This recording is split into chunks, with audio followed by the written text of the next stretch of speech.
drives my soul is having a purpose. The past 6 months, I haven't had a purpose. I felt a bit lost. I felt a bit disheartened after leaving the job. Um, I also felt that this is what we're up against with organizations, and I kind of give up my little fight there. And really, I didn't have the right support network around me. Um, so yeah, sat around for 6 months, had a emotional, physical, mental relapse. So that's kind of what kept me there for the best part of, I guess it's 6 months now. So I got the random email to join this group, and it's just relit my fire. I've reconnected with community members. I've also picked up that fight with the organization to push them to be more lived experience led, peer led. Um, so yeah, having that purpose, and for me, that purpose matters. Like this line of work matters because I've seen so many family members, friends, people in the community uh, just be completely consumed by uh, substance misuse, addiction to just poor behavior patterns, really, that aren't really serving them in line with their values. So some people that I know, they have really strong values and morals, but their behavior doesn't match it. Um, and I guess that's where I was at. So it's about finding that congruence, matching your morals and values. So I'm doing that at the moment. I'm living up to my own standards, and I'm expanding those. And yes, that's purpose for me. And it's something that I love as well. So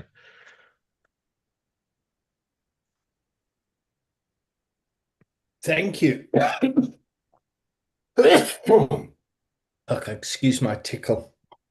All right. So, do you think smoking crack gives people a purpose? In my opinion, no. But it numbs the pain for not having a purpose.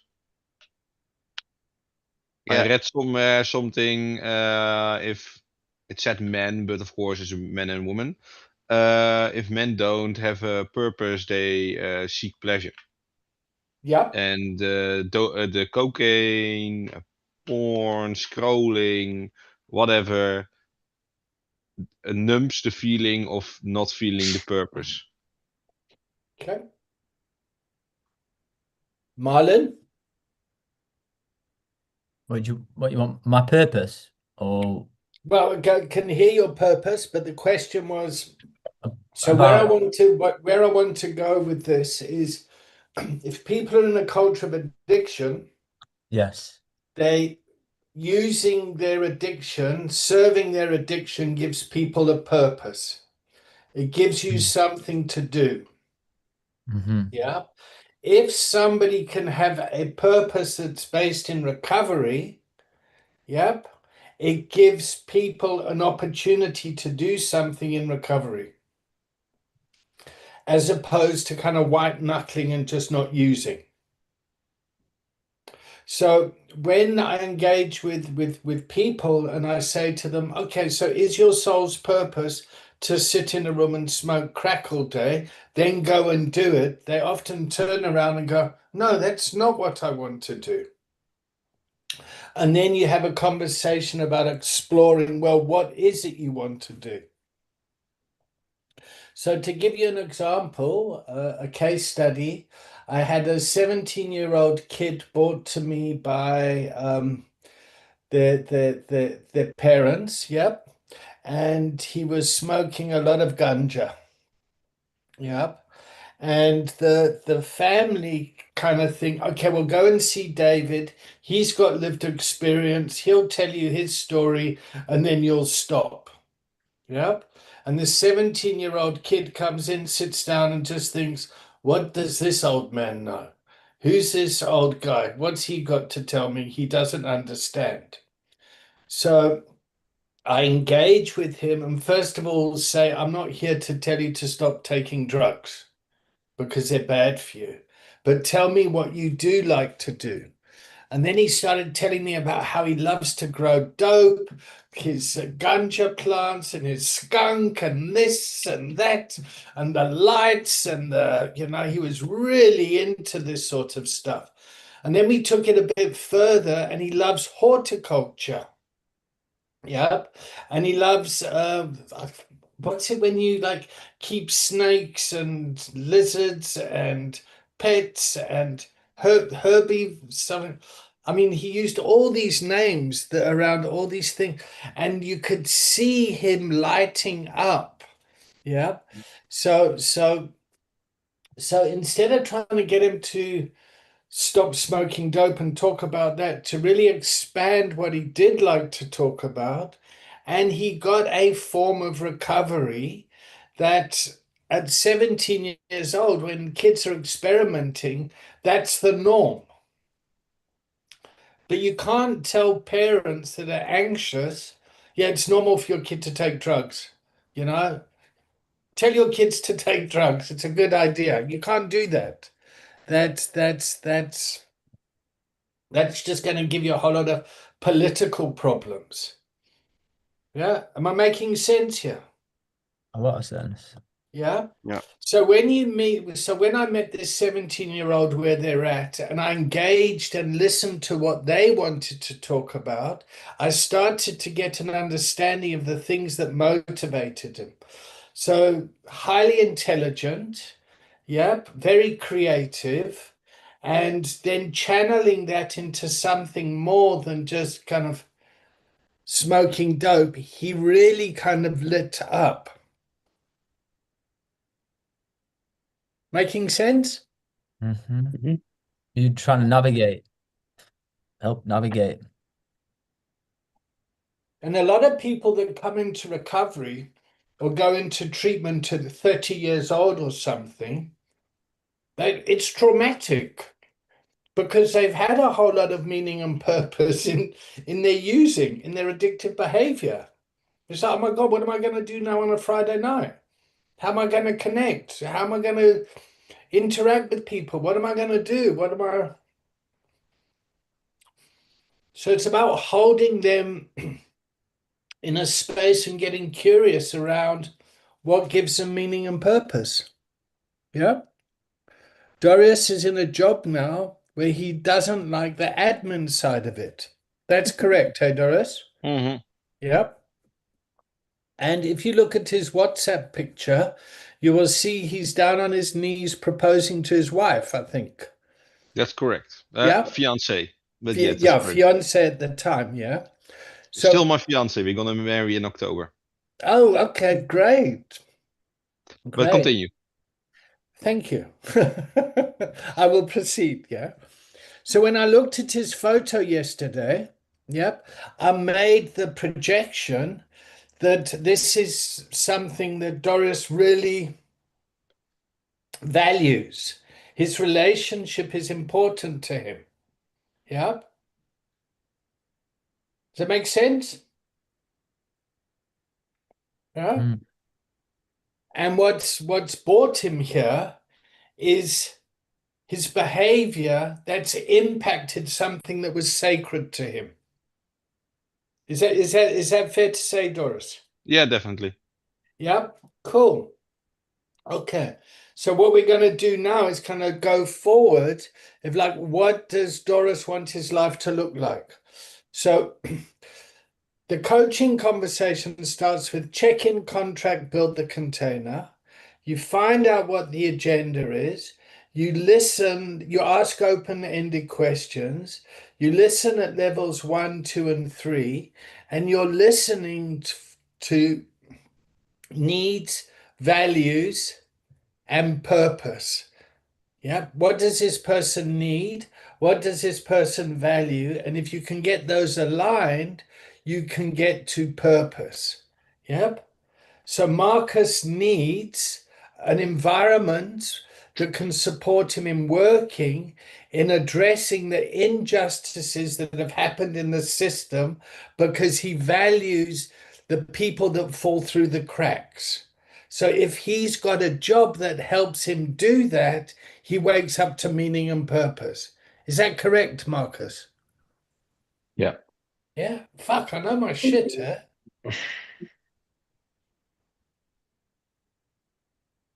Paresh, what's your purpose? My purpose is to. I'm on. Sorry. Yeah. I think was it when you get up in the morning? What is your purpose? Is that what you meant? Is that what Hmm. the initial question was? I think So for the me, I initial, think it's yeah. For me, I think it's about achieving my goals. That's what gets me up in the morning. So you know, What are be your goals? so I've been sober for nearly 2 years and 3 weeks or 4 weeks or whatever it is. Not that I'm Um, counting. and I've got all these I've got all these goals now. Like I've got everything, well, not everything, but I've got most things back now that I lost, right? So I'm excited. I'm trying to make up for lost time. I'm trying to do all of these things that I'm doing. So that's what gets me up in the morning.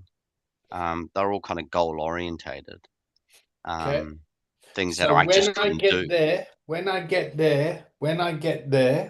and you've achieved a lot of those. Yeah, I mean, yeah, in two years in recovery, 2 years, 4 weeks, like you've got a good foundation there. You know how to live now without your addictive behavior, whatever that is. yeah, yeah, Yeah? yeah. Okay. So now you're at a point, now what? So it's about carrying on, for Okay. me, and carrying on. I feel like in some ways, yes, oh my God, I've got so much back. I've achieved so much from putting the drink down that I can, hold down a job, which gives me income, which it makes, I can buy this and buy that and do this and do that and whatever.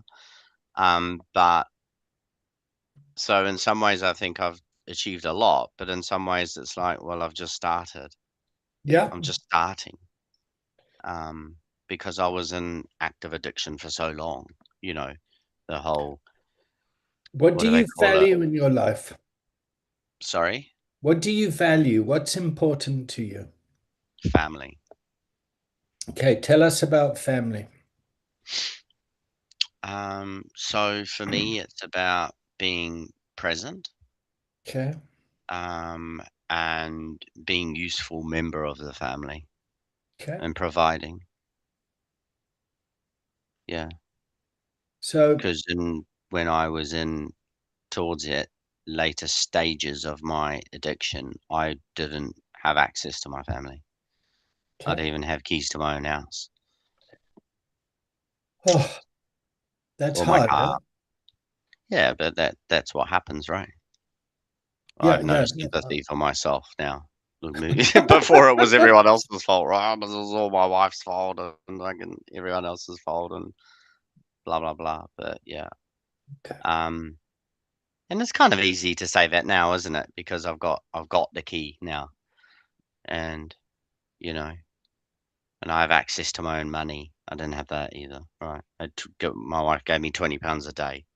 Now, you could call that financial abuse if you want, but it saved us, if that makes sense, right? So, that's just how she knew how to manage it. She took away access to all my own money and my own pay and everything. She just took everything to minimize damage. Okay. And I can tell you now there would have been a lot more, right? There always Okay. is. Um, Plenty of trapdoors. So Um, you've got your family back. yeah, You've got your finances back. There's a lot of stability now in your life. yeah. I mean, there's shitloads of damage. There's shitloads of financial damage I can't do anything about, and I'll never get it back. But what can I do? I get Okay. pissed off. That's the thing that makes me that that's not great for in recovery. And it's probably the addiction side, right? It's never enough. Like I should be so content with what I have, Mm. considering I didn't have anything at one stage towards the end, right? Yeah. But now it's like, so that's the addictive side. So in some ways, I'm really happy and grateful that Sorry, I was sounding a therapy session led by me. Sorry. Why are you apologizing? I don't know, because I'm rambling. I can talk. I could talk about. It's all about us, right? It's all about me. So in addiction, just because I've put the drink down, I am still quite worried about a lot of other things in my recovery. Like what? I just said one of the biggest things that I'm facing at the moment is that I make everything about me. Okay, so there's a narcissism. I call other people narcissists. I'm not a narcissist. No, maybe, yeah, maybe. So I don't mean narcissism in the sense of you're a narcissist.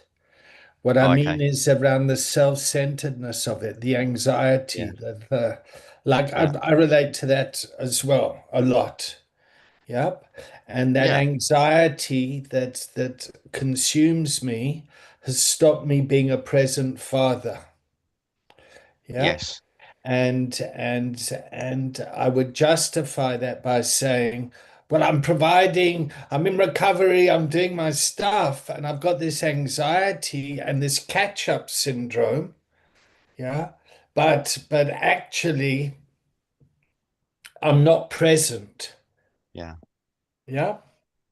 Yeah. So currently what I'm kind of working on at 60 years old is trying to quieten that side and start to reconnect with my family.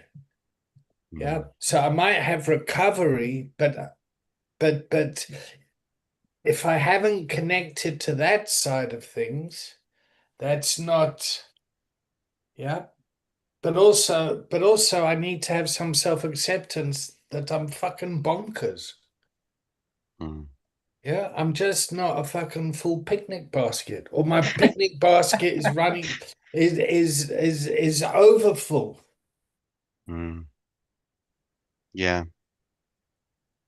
You know the story about the billionaire that goes out on his yacht and shoots himself? No? That's a story. Yeah. Okay. That is a story. It's like people can go and chase money. Yep. And it doesn't matter how much you chase, people can still feel purposeless. Yeah, What's the yeah, yeah, yeah. fucking point? And then take themselves out. Yeah. Yep. And I think that's the thing that concerns me about myself. And You and know? and and people that are successful or chasing their careers often get into that place. Yeah. Yeah. One of the hardest things of treating people at the clinic is when people come, when they're trust fund kids or they come from a lot of wealth. Yep, they don't have the luxury of chasing money. Yeah. A lot of people come into treatment with nothing and then they get caught up in the chase. Well, let me get a job, let me get a career, let me get everything back. People that don't have that, when they've got everything, they just kind of, it's very difficult to support them to find purpose if they've got everything. Yeah. Yeah. Mm. So we can go deeper into that later, but let's just bring it back to the training. So we're having a conversation with someone, and that person that we're conversing with is a well person. Yep. So we're talking to somebody who's well, and we're getting curious about what they value, what they want, and what they're going to achieve from coaching. Yeah. So Dorette, why did you come and do this training? I come and do this training because I got a lot of help and support from my family support group. And I want to use that experience, my life experience, to help others. Great. Okay. So I've come here to this training. I went to a family support group and I want to have a skill set to go and help other people because that's going to give me a sense of meaning and purpose. Yeah. Okay. And it hasn't Your daughter hasn't changed. The way you respond to it has changed. Mm-hmm. Okay, great. And Yeah. that is freeing. That is that's taking you out of the verslafte, the enslavement. Mm-hmm. The enslavement that mothers have around their children. Yeah. Okay, I'm getting very excited here, and then I start to foam at the mouth. That's my kokorozashi. So let's take a break because I can get very excited. Yeah. Doris, how are you doing? Are you ready for a break? Yeah, I have to go soon to the barber because yesterday you told me about this, so I have a barber appointment in like 45 minutes. Oh, a So I will barber. I thought you said I got to go to the bar. I thought, oh my God, I've driven in to drink. no to the barber. So next week I will be joining again. I only had short time to join here today, but I like really where this is going. So I will contact you about that, David. Great stuff. Wonderful. We have a class on a Tuesday and a Thursday morning that you're welcome to come and attend. Yeah. Okay, thank you. I will keep in contact with you. How are you checking out, Doris?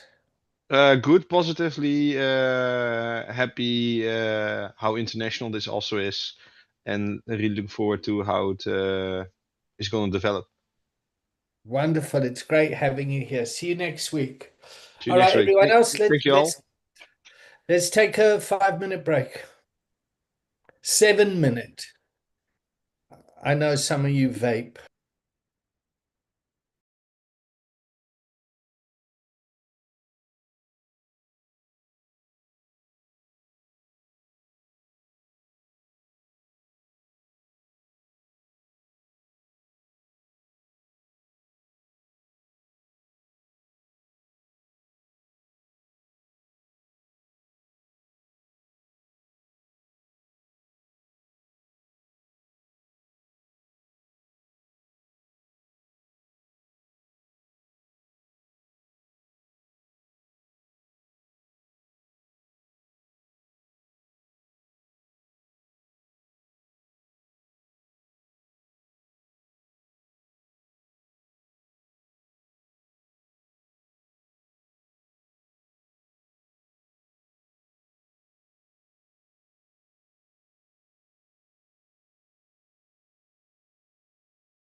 you back, Marlon?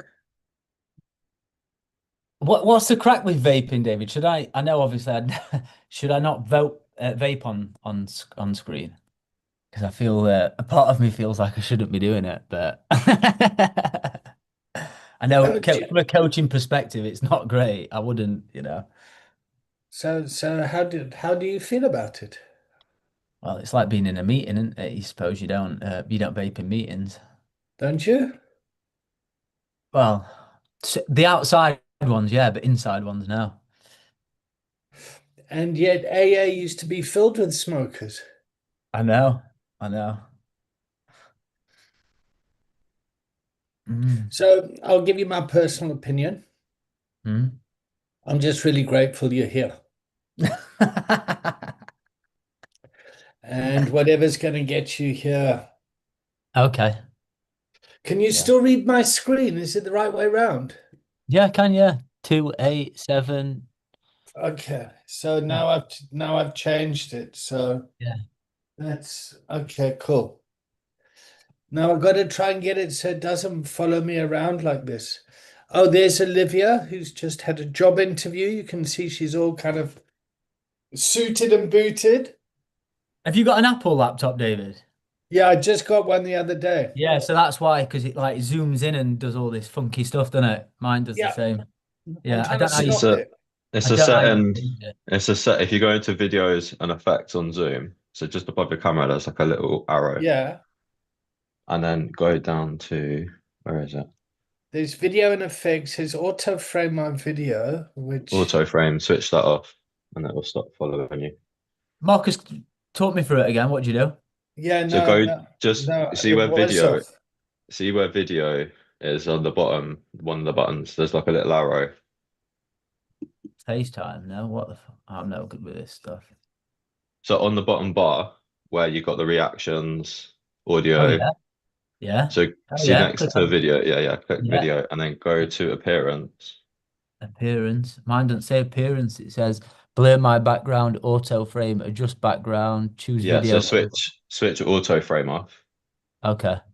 and then that should stop it from moving around. Oh, sweet.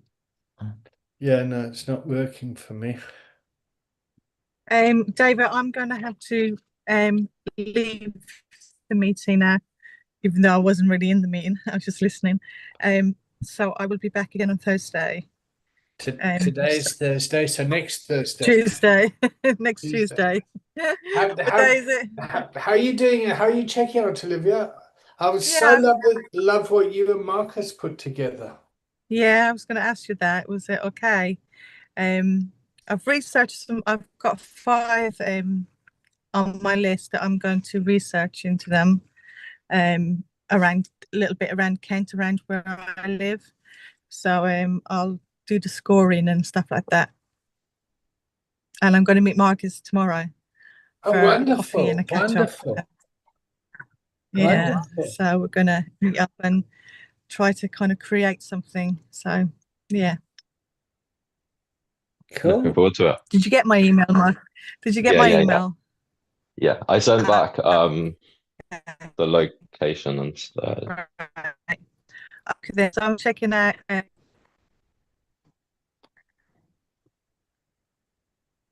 Yeah, okay. I'm checking out Branded. Relaxed now that I'm not in that meeting anymore. Been going through so many gates, been locked in, locked out, locked in, locked out. I was like, oh my God. Yeah, so it's a category C prison. So people were kind of walking about, and I'm like, ooh, they're gonna go and get me. And yeah, so well, it's a good experience, if anything, isn't it? So building my confidence up. Good So yeah, for you. I'm going to check out now. See you And I'll later, see you Olivia. on- see you Bye. Tuesday. Bye. Bye. See you tomorrow. All right. So Marcus, why don't you build the container? So what's it? Check in, There we go. contract. No. Yeah, Yeah, just check in, just contract, check container. in. Just get people to check in. I'll start. I'm checking in. Baffled now. Was grounded, but you've asked me to do something, so I'm baffled. Yeah, excited to meet Olivia tomorrow, and connect with someone from this community. So it's just gonna solidify being a part of the group, and I will pass to Marlon. Thanks, Marcus. Yeah, I'm feeling very chilled. Yeah, I'm looking forward to the next part. I will pass to Dorette. Thank you. I'm checking in. Yes, a lot to learn from each other. I find every story exceptional, heavy sometimes. So I find the course sometimes overwhelming, but I learn a lot of it. Isaac Parrish. Hi. No, I'm looking forward to the next part. Yeah, as Dorette said, there's a lot, and I think it's just one of those things. It's like recovery. You never stop learning, right? Like so, it just continues on and on. Which is a good thing because it's growth. Yeah, I have to leave at 11:50 if that's okay. That's I've got a fine. job interview at 12. Must be Okay. the day for job interviews. Yeah. Okay. Good luck. Thanks. All right. David. So I thought what we do now is go into a bit of a teaching piece around the back here. Yeah. And you'll Can't see it, see. David. What's it say? So there I'm should be winding you up. Huh? I'm winding you up because you kept asking me before. Can you see it? You bastard. You must trust me now. You must feel safe. Okay. Let me just pin the screen. See if that works. Okay. Does that work for everyone? Yeah. Can you hear me all right? Yeah. All right. So those of you that have done the steps, you've got the 12 steps. Yeah. And the 12 steps. Dorette, do you know the 12 steps? Just a little bit. Yeah, okay. So people talk about a 12-step program, and they'll talk about it being a set of principles written so simply that you can follow them in your daily life. Yep. And people go to 12-step meetings, and people have the preambles, and they read all this stuff, and people go into a 12-step program. Yep. And Marcus, Marlon, and Paresh are all very similar with that. Yep. And that's fantastic. Yep. What's different about this is we're building on top of the 12 steps. Yep. So I want to talk about 5 feelings. Yep. Guilt and shame, anger, sadness, fear, and joy. Yep. And guilt and shame, you can see in the diagram, attaches itself to one of those feelings. Yeah. So people can feel guilty about feeling joy. Yep. How come I've got so much and other people have such little? Yep. How come, yeah, people can feel ashamed about the happiness in their life? Yep. Anger, people can feel ashamed about getting angry. Yep. Sadness, boys don't cry. I feel embarrassed about the fact that I'm feeling sad. Fear, I don't want to tell anyone I'm feeling scared. So guilt and shame attaches itself to one of those feelings. Yeah. So I spanked my boy because I got angry with him, and I feel guilty about that. He really pissed me off, and I was unable to contain my anger. Does that make sense? Yeah. So the gift of anger is boundaries. You're like, there's the line, don't cross the line. This is what this is about. Yep. So anger creates boundaries. So Dorette, you've used your anger, yep, to make your house safe by saying to your daughter, I'm sorry, you can't come here under that condition. Does that make sense? So you've put in a boundary, you've gotten angry, yep, and you might feel guilt and shame about keeping your home safe. Making sense? Yeah. Yeah. So in 12-step work, that would be steps 1, 2, and 3. Yep. And those that come from 12-step environments, they'll know about honesty, open-mindedness, and willingness. I can't, he can, I'll let him, all that change people, places, and things. It's very kind of boundarized. Yeah. Okay. And so the gift of anger is boundaries. Okay. The next emotion I want to go to is sadness. So sadness is loss. Sadness goes to the past. Sadness is things that have happened, things that I've lost. I feel sadness, grief about. Yep. In the 12-step stuff, that's steps 4, 5, and 6. Searching and fearless moral inventory, admitted to God, yourself, and another human being, the exact nature of your wrongs.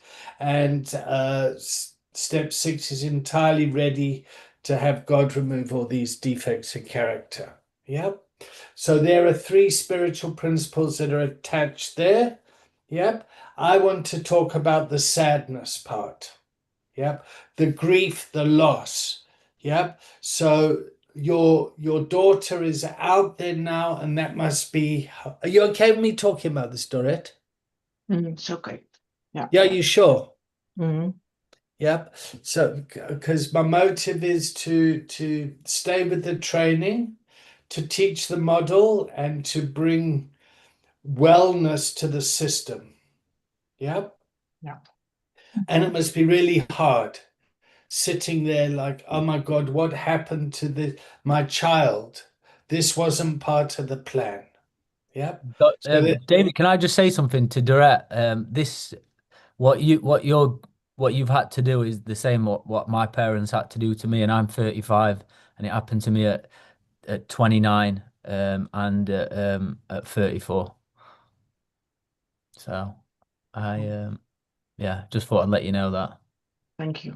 they couldn't carry on with me in their presence, in their life, in their house, you know. Mm. They put that boundary in, and here I am today. I've not seen him for 8 months. So this past 5 days is my first interaction with him in 8 months since my last episode.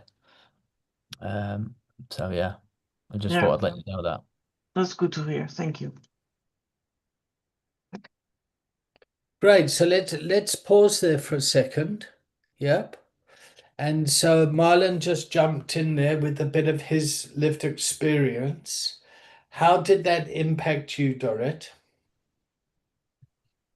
Well, it's good to hear. I don't want to ask it in the group, but because this is not therapy. But I hear from several people, they say my parents made the best choice by letting me go for a while. So, and we have no choice. I cannot bear seeing her in these bad states. So that's and I must say I feel a bit. I feel in her house. I feel safe. I feel kind of relieved, not walking on eggshells all day. So, but I don't know what is happening, and that's nightmare. That's the other side. Okay. So that's the fear side of it. Yeah. Yep. So a state of fear, the anxiety is looking into the future. Yeah. False evidence appearing real. Yeah. Yeah. Yeah. Okay. So from the step work, that's 7, 8, and 9, and that sits in the realm of fear. Yeah. And fear gives you the gift of intuition.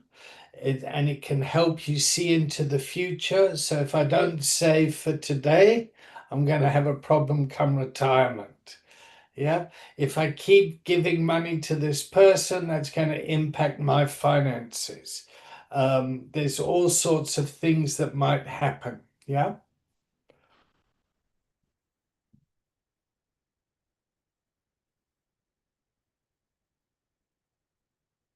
I think enabling's the number one, isn't it? Yeah. So let's not go down that path, Marlon. Just for the moment. And the reason for that is we'll talk about that a bit further down when we get to the system and all the different role players. Yeah. Because a lot of people get told what to do and they're unable to do it, and unintentionally we traumatize and hurt people. Then the other side of it is we don't tell people what to do and we unintentionally traumatize them because we're not able to have an honest conversation with them. And yep, so it's a very difficult dance. So it's a continuum. Yeah. So at the moment, we're just focusing on having the coaching conversation and where to place it. This isn't sponsorship. This isn't therapy. This is coaching and in a place of wellness. Yeah. But we will get to that. Yeah. I think the reason I want to bring in the 12 steps today and the 5 core feelings is it helps us in identifying where the individual is at when they're traumatized, when they're triggered. Yeah.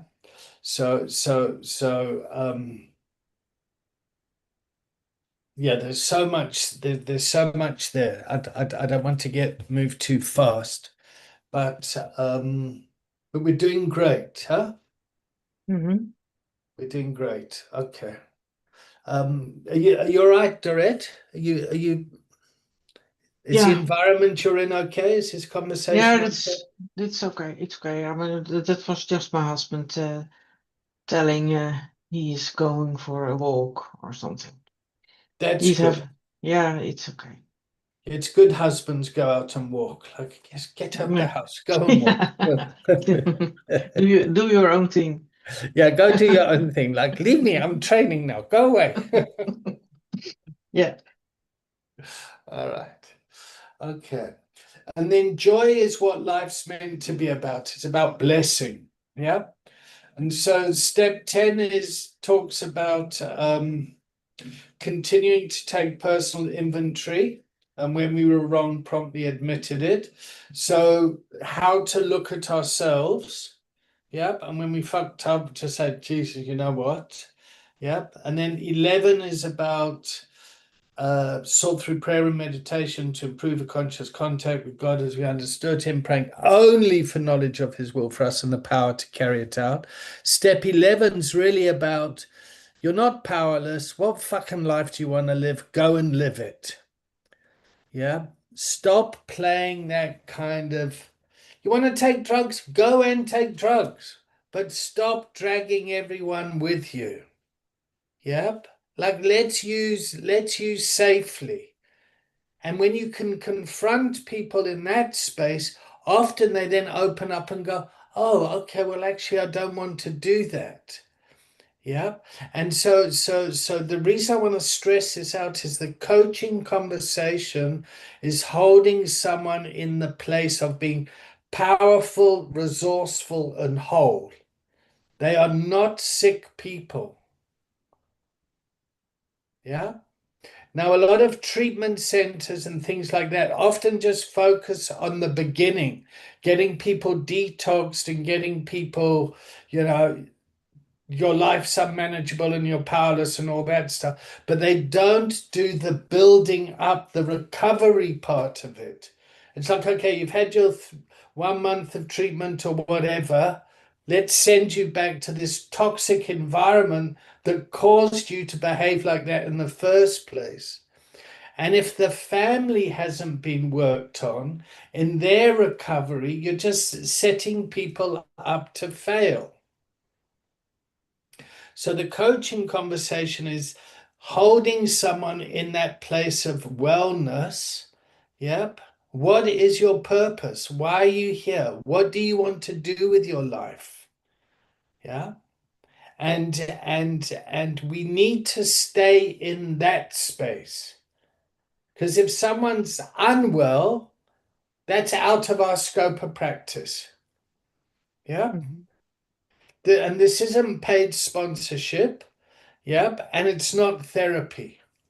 So when I go and coach executives in the corporate space, which has got nothing to do with addiction to drugs, yeah. However, yeah, they might be addicted to work, shareholder value, delivering the strategy, whatever. They might be very good at their jobs, but their family lives are miserable.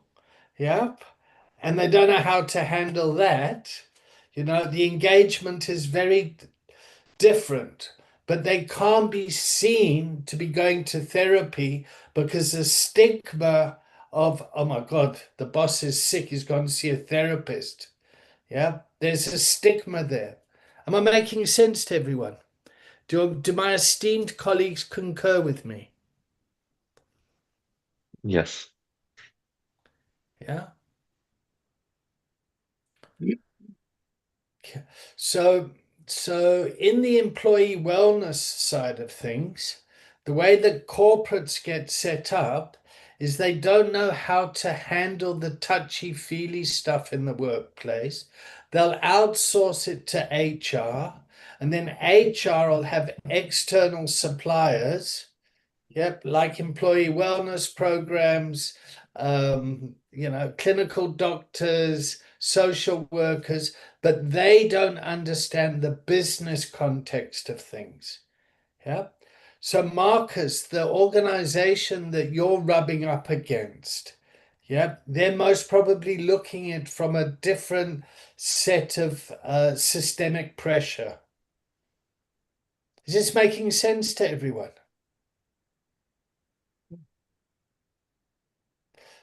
So, yeah, no, I've gotten very excited and lost myself. Where is everyone? Am I doing all right? Are we learning stuff? Are we Yeah, sticking to the contract? I'm getting the structural point of view and like the perspective of the leader of such a structure, if you know what I mean. So yeah, the organization I'm working against doesn't have, it's very corporate. It's worked with the NHS for a very long time, and the way that they apply for grants, the level of interaction they can do, some of the protective factors around keeping an organization safe override what their heart set out to do in the first place, which was to relieve the suffering of whatever someone's going through. Um, so yeah, they've contracted it all out. They've subcontracted, they've outsourced it. Yeah, Even though this that, makes financial sense to outsource it, but actually we're not helping the people we were meant to help in the first place. Wonderful. Thanks so for they have a toxic ecosystem yep. inside. So rather than developing and what's the word? Cultivating that knowledge within the system, they are basically pissing in the wind. And that knowledge is going to another organization who is benefiting from that time. That time could be spent with their employees working through the problem if they don't know how to work it. They obviously haven't got the right space. So like checking and building the container, making sure that they're on track. They outsource that. So they're not learning and they're not growing and developing from that point of view. So as a model, it's not going to sustain itself because they're not learning how to actually help people where they're at with the knowledge that they have. So yeah, I don't know if that helps. I just thought I'd fill the silence. Yeah. No, I love it. I'm biased, but but I mean, this stuff makes me really excited because we have So a is it like solution for the there's no problem. connection and intimacy within a workplace of understanding each other's needs? So they usually start off from a place like I'll use my situation now. I want to start an organization. I've got You've the heart. started an I have organization. I have started an organization. I have the heart, I have the motivation, I have some knowledge.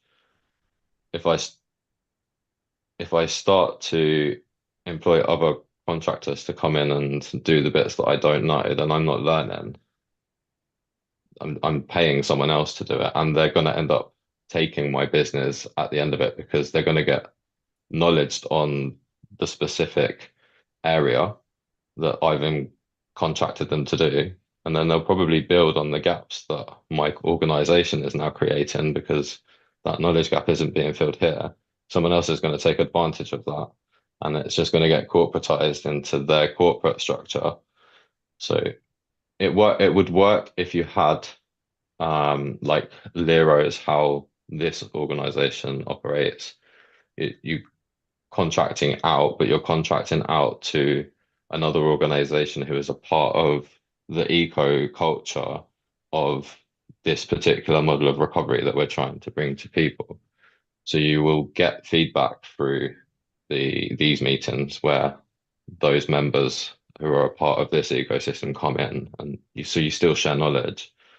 The difference between an organization with lived experience and a corporate organization is the corporate organization doesn't listen and it doesn't care in that sense, whereas this is based on learning and transfer of knowledge constantly through from coaching, you're constantly learning and transferring knowledge, and then to build in the system, you're asking your peers around you that have already done it or are interested in it. So it keeps it together and you build a community that is going backwards or forwards constantly.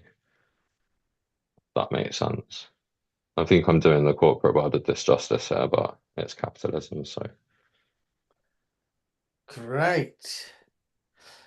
Dorrit, how's the container doing? I think the container is powerful. What makes it powerful? People who know what I want. I find it great. Great to hear. Yeah. Okay. As a mother, I say I'm proud of all of you. Just how you recover, how you want to use your lived experience. Yeah. Great to hear. Okay. So, as a father, yeah, I want to say how I'm proud of you as a mother and the work that you're doing in the family groups. Paula said to me you're going to be facilitating family groups with Gwen. Is that true? She called me this morning about it, and I want to do it, but because I'm a little bit distracted this week, I said we talk next week. But yeah, that was my goal, so I'm looking forward to that. Yeah. All right. So she asked me, I thought, like if you were ready for it or something, and I'm fully behind you, whatever decision you make. My bias is I want you to do it because I think you bring a hell of a lot of value to that. Yeah. Yeah. But if it's not good for you as an individual, don't do it. But it'll be great for the community. It'll be great for your own personal learning and your career. Yeah. Yeah. So you have my full support. Yeah. Thank you. Yeah. And part of holding a container where you are in the training is just being able to dance with the chaos. Mm-hmm. Yeah. Yeah. Yeah. Yes, I think that's what I want to do. The family support group is so important for me, and I hope because you have people listening to you with the same shit, and when someone tells me their story, I can feel them. So if I tell my story, they will feel me, and if I tell my story to my neighbor, they don't feel me. Okay. That's different. The connection. And that's exact. So in therapy terms, that's called rapport. Yeah, and there's a whole lot of research out there around what is the most effective form of therapy. What's the most important thing? And it doesn't matter what model people do. Yeah, the overarching skill is rapport, relationship. Yeah. So in the coaching relationship, we can build rapport with the individuals that then becomes therapeutically beneficial. But we are not therapists. No. If anything, we sit in the realm of positive psychology. So we are psychologists, just sitting in the space of positive psychology, but be very careful saying that in this environment.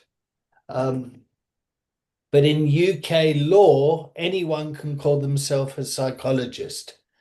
You cannot call yourself a clinical psychologist. Yep. And I would call myself a coaching psychologist. But I'm not yeah. But I'm not a therapist. No. No.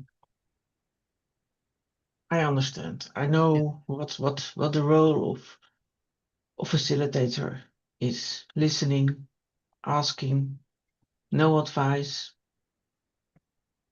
Just what's your agenda? What do you want? How can we help?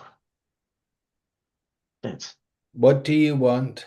How can we help? Two open questions. Yeah. Yeah.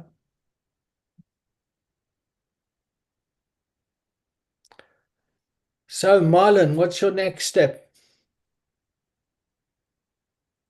My next step within recovery life. Whatever. You've My come next, back. my You next, my yeah, next. this is your 5th class, yes? Yes, it is. Yeah, I just wrote that down earlier, actually. Yeah, all right. So I now was you're just, I was reading moving my towards question actually. What I put huh? about I was actually reading my question and laughing to myself about the difference. One of the questions, which was the difference between coaching and therapy and counseling. I was reading that Oh, one. okay. Yeah. Has Do you that want to hear been what? answered? Yeah, no, in my in reflection, yeah, I put coaching differs from therapy and counseling because therapy generally goes back to the past slash childhood, which is deep rooted work. Counseling is normally tackling present problems. Coaching tends to operate on growth, performance, accountability, and improving skills, which can help navigate around transitions. That's just briefly what I put. What do you think about his answer? Marcus Paresh Doret?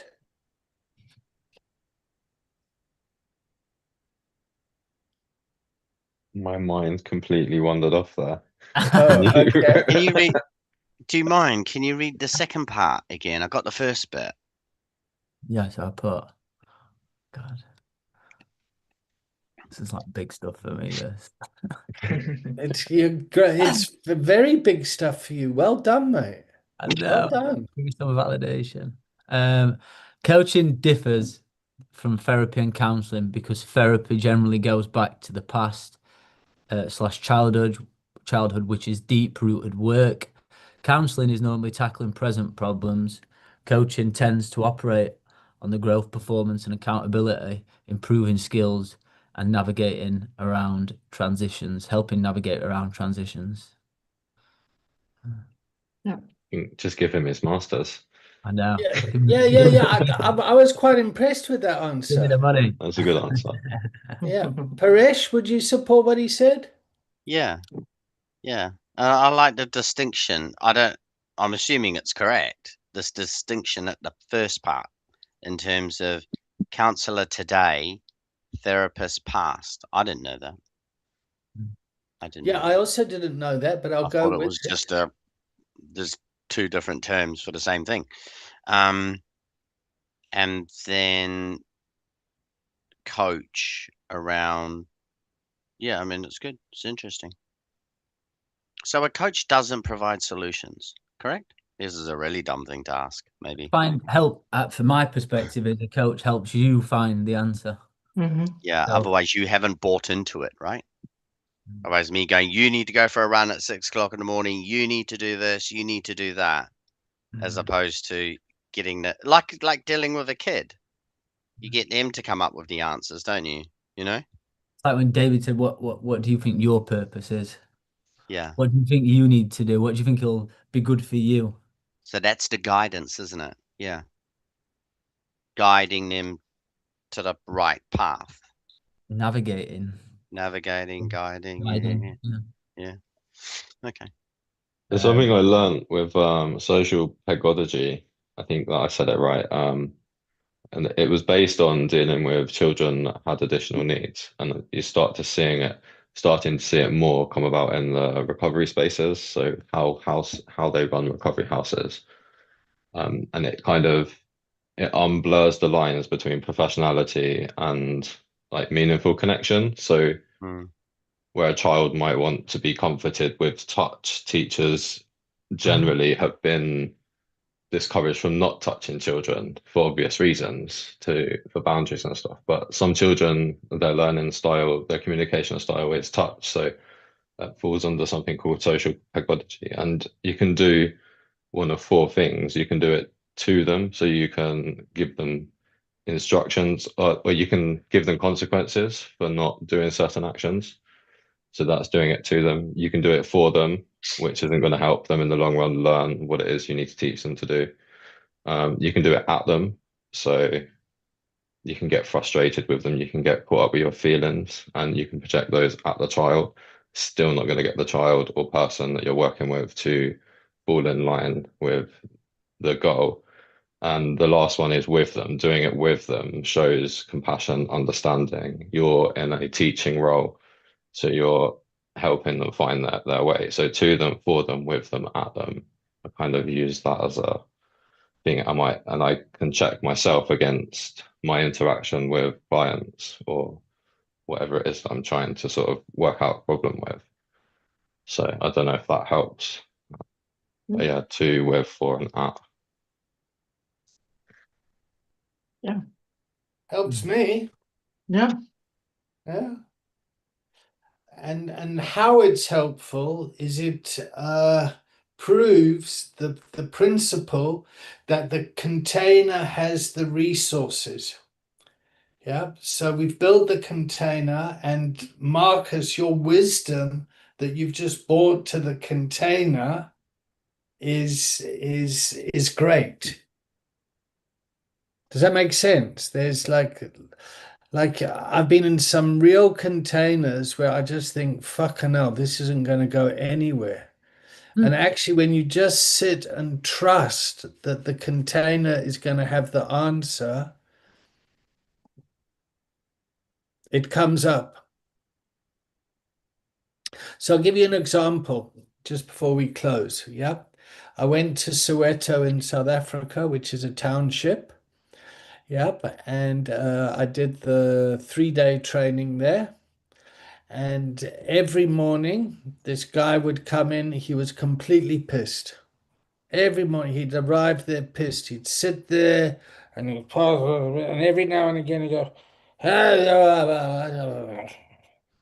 and I was just thinking, oh, fucking hell, meet people where they're at. This is so difficult. Trust the, oh my God, I can't do this. And he wasn't disruptive. Yep. He was just drunk. Yep. And it triggered all sorts of judgments inside of me. At the end of the 3 days, and a couple of days later, I asked Ocean, one of the missionaries, so what happened to the guy? Yep. And see you, Paresh. You'll have to find out the end of the story another time. Send me the recording. It's online. So Yeah. what happened a couple of weeks later is the guy just started fixing gardens in the neighborhood, just going around working in people's gardens and sobered up. and he like kind of found himself something to do. But like instead of waking up in the morning and getting pissed, he thought, well, I like gardening. Let me go help my neighbor's gardens. And he sobered up. And it was a real lesson of humility for me to actually just fucking trust it. Like, Recovery by nature. yeah, well, what the environment, like whatever, it just kind of happened. So, yeah. I Is it chose that 10 in 2 already? my first treatment center I went to. That was one of the options. Recovery by nature. Yeah, Very, very therapeutic. Yeah, I enjoyed it. cool. It's a side pro it's one of the side projects that I've got written down in like my many different ideas called Grow in Truth. So yeah, just getting out and reconnecting with nature is something that I did in my recovery in one of the houses I was in. Um, I just realized I didn't realize how much like I actually enjoyed gardening. So Mm. Cool. All right, let's start the checkout. Does anyone want homework? So no homework for Marcus. It was like, no, fucking please, I'm doing enough. Okay, cool. Yeah. Marlon, do you want something Yeah. to do? Yes. Yeah. What would you like to do? Whatever you told me to do. No, it doesn't work like that. I don't get it. I don't understand then. What? Yeah, exactly. So set the up set homework's up a going to study come group. from you. You're going to say, okay, I'm Okay. going to commit to do this.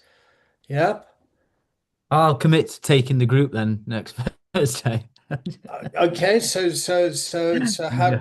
how do you want to do that? What do you need to do to prepare for that? Um, Choose a topic. Okay, it doesn't work like that because we create the container and then we see what agenda comes up. Uh, So maybe learning about the framework of how to create a container, maybe studying the coaching conversation, checking in and contracting and all that. mm, okay. You don't look so excited. What about Um, setting up the study, like that study group that we spoke about earlier?